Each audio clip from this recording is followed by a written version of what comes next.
Hey guys, today I'm here because I wanted to show you my adventures with kefir.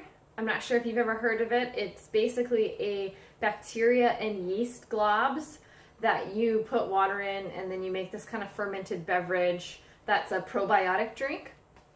So I'm here and I'm going to get started on my Cultures for Health Real Kefir. This is one I bought on Amazon because this is actually my second round. I killed my first batch that was given to me by my mother-in-law. So this is my repeat into this. It does say on the box that you can do this. So when I first attempted it, I was like, okay, I can do it. But after I killed them the first time, I realized maybe I can't do it.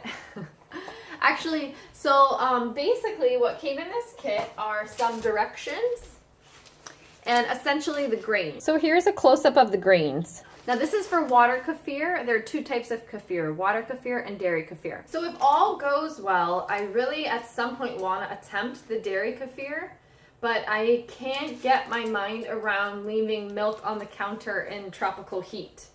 So without further ado, let's get started. Since this is my second time around, I feel a little bit better. Because it's really easy to start the process. The first thing we need to do is prepare sugar water. The recipe for the sugar water is 1/4 a cup of sugar and 3.5 cups of water. So, the reason I think I killed my first batch of kefir was because I used our filtered water. We actually live really close to a Monsanto area, so there is some, we do question whether or not we're getting any.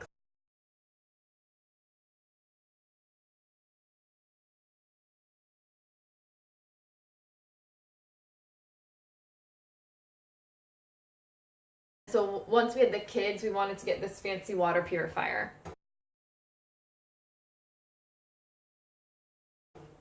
So when you start the grains, you actually don't want to also have chlorine in the water. So, we had two extremes. The water was too dirty and the water was too clean. So now I'm going to try with bottled water and see what happens.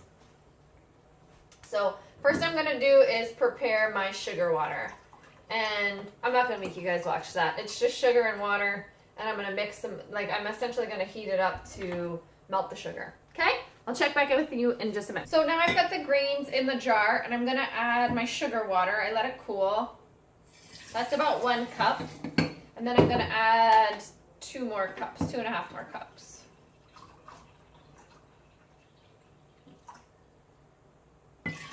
So I love kombucha. I don't know if you guys have ever had it, but it's so expensive here on Maui. It's like $3 or $4 a bottle, and that's buying it at Target. Like if you bought it at Whole Foods or somewhere else, it's like close to $5.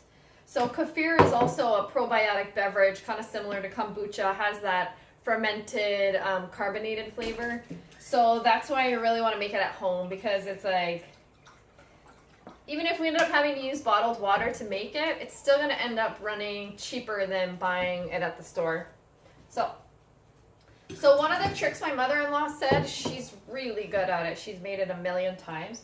She said it likes like a little extra sugar. So she always puts like a little extra something, like a date or a cherry or a piece of lemon. So I'm going to throw a lemon in there.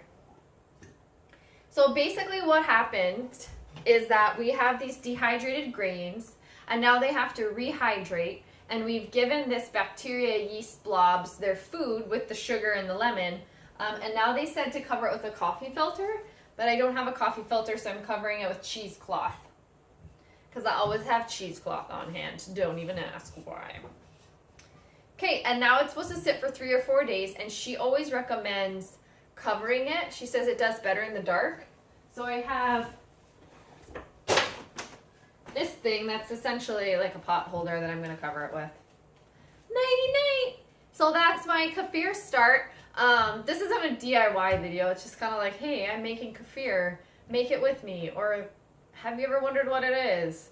So, yeah, we'll see what happens. They said to let it sit for 3 or 4 days. So when I actually take it apart and start the process of brewing it, I will check back in with you guys. Okay, bye!